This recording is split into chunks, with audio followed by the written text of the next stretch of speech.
days later, he climbed the beanstalk again. This time, he was determined to find something even more valuable. When he reached the castle, the giantess spotted him again. "Oh no, Jack, you mustn't be here. My husband will surely find you this time," she warned. But Jack was determined. Once upon a time, in a village nestled in the hills, there lived a poor widow and her only son, Jack. They were kind-hearted but had fallen on hard times.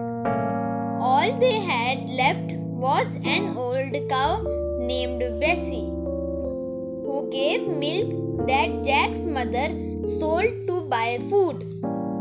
But as the days passed, Bessie stopped giving milk, and the family's troubles grew. Jack's mother decided that their only option was to sell Bessie and use the money to survive. One bright morning, Jack set off to the market with Bessie, his heart heavy as he led the cow down the dusty road.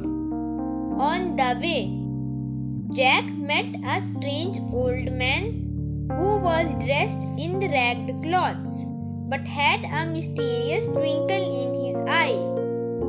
The man stopped Jack and said, "Where are you going with that fine cow, young man?" "I'm taking her to the market to sell her," Jack replied sadly. The old man chuckled softly. "Why go through that all trouble? I have something much more valuable to offer. Magical beans." He opened his hand to reveal 5 shiny beans, each glowing with an otherworldly light. "Magical beans?" Jack asked, intrigued but spectral. "Yes," the man said. "Plant them, and by morning you'll have a beanstalk that grows straight into the sky."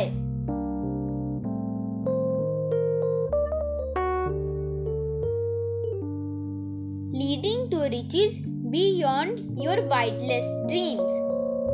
Jack thought about it. His mother had always taught him to be careful, but the thrill of magic and riches was too tempting. He made a quick decision and handed over Bessie in exchange for the 5 beans. Feeling proud of his trade, Jack ran home. When Jack excitedly told his mother about the magical beans, she was furious. "You foolish boy," she cried. "You've traded our only cow for worthless beans." In her frustration, she threw the beans out of the window, and both went to bed hungry that night. The next morning, Jack woke to a strange sight. Where his mother had thrown the beans, there now stood an enormous beanstalk. It was so tall that it disappeared in the clouds. Jack, full of curiosity and excitement, decided to climb it. He climbed higher and higher. The wind whistled past his ears until finally he reached the top. What Jack found at the top of the beanstalk took his breath away. It was a vast, strange land, different from anything he had ever seen.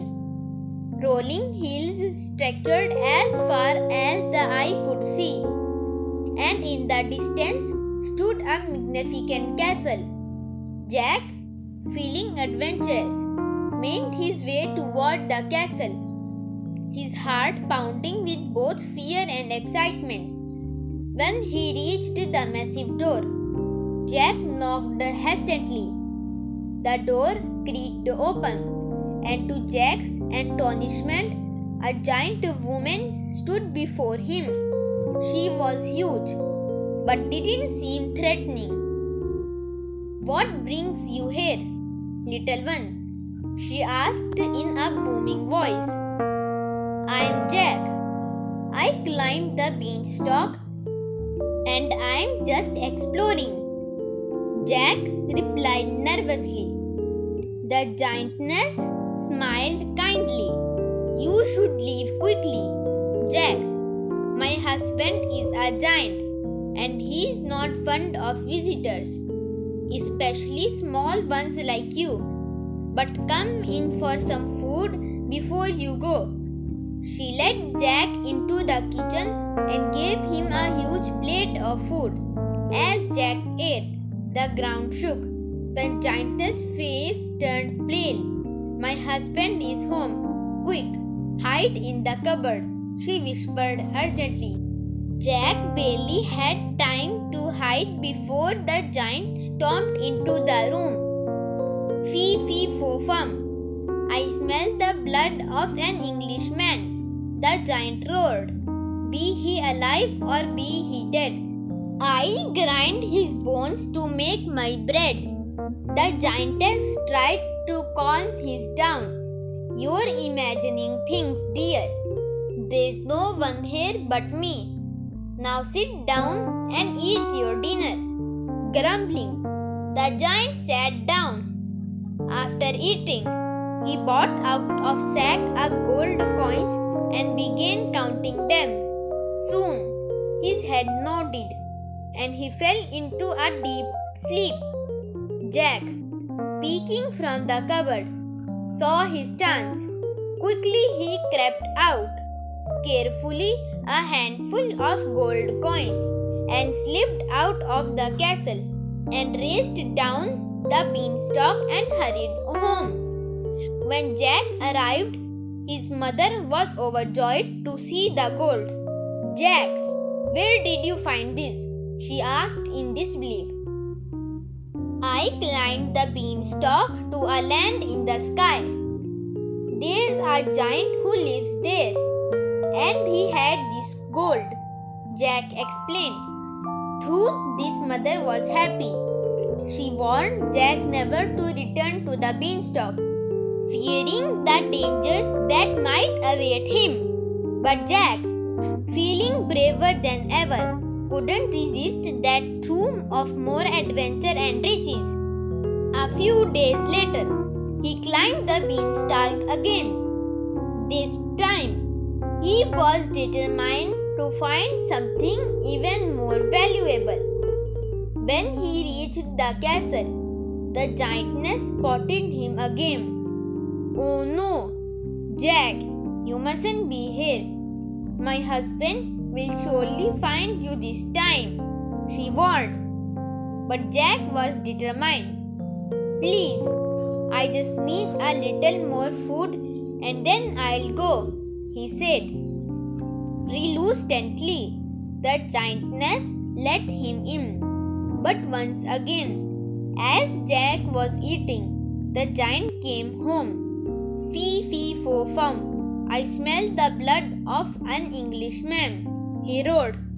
"Stop imagining things and sit down," the giantess said, trying to distract him. After his meal, the giant brought out a magical hen that laid golden eggs.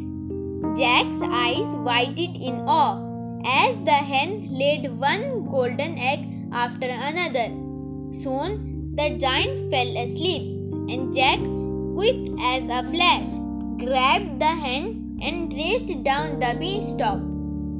Back at home, Jack's mother was astonished by the magical hen.